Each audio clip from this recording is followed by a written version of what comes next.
brown siya. Brown. After this, pag nag-brown na siya, next, sibuyas. After sibuyas,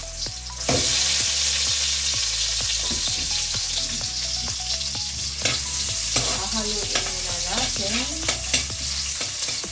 After hahaluin, pag bumango na tong sibuyas na to, pag bumango at saka yung bawang, susunod na natin yung chicken.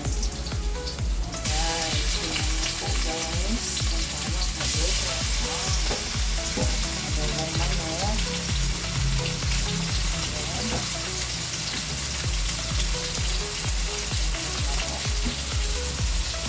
After this, haluin natin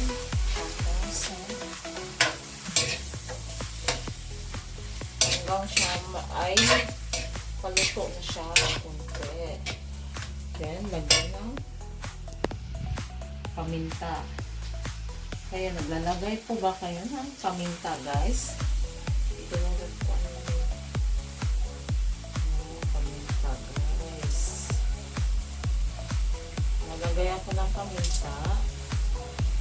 After this, pagkatapos ng paminta, naglalagay ako ng konti ng durog na paminta para mabango.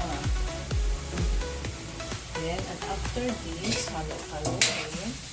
Then, pagkatapos yan, kukuha ako ng laurel para ihahalo sa ating adobong manok.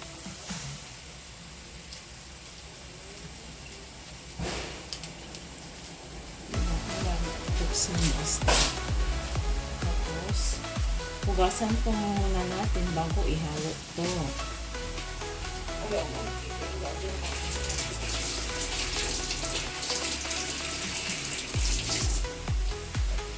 Yan, paminta guys. Ito, nahugasan ko na po paminta din ihalo dito. Tapos yan, halo-haloin. Then, naglagay tayo ng tuyo guys. Medyo kayo na pong bahala mag-adjust ng tuyo nyo. Kasi pag ako naglalagay ng ayan sa po mga kayo nag-vlog po aray.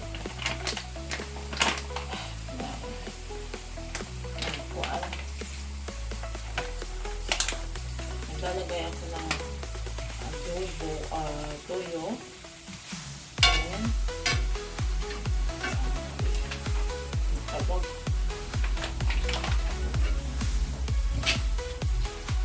lalagay ako ng tuyo konti, dalawang tangkal ng sandok.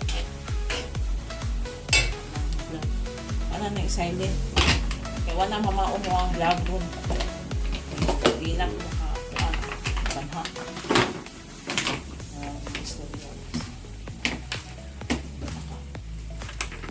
Kailangan ko ay suka. Mauna itong mauna itong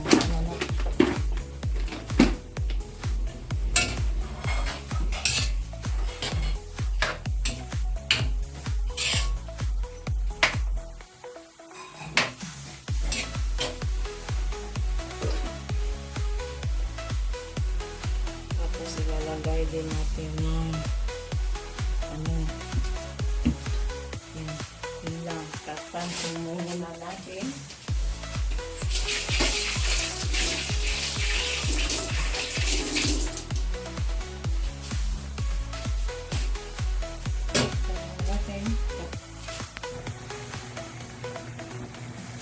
Hey guys, nagluto po ako ng pangtanghalian guys. Yan. Yan, pinakamasarap na adobo na manok.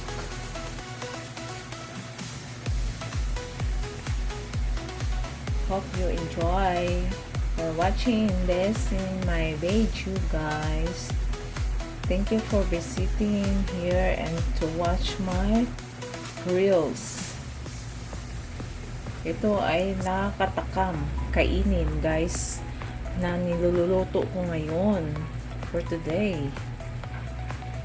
Yan, guys.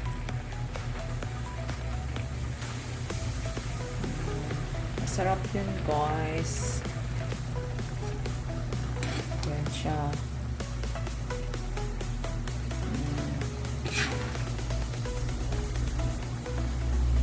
Yan, guys. Sarap nito, guys.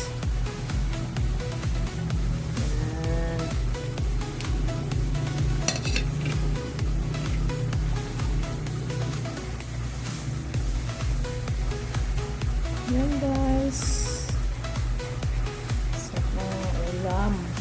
Pero hindi ano lang sa akin, 2 hiwa lang okay na. Basta nakakatikim na ako ng adobong manok. Paminsan-minsan.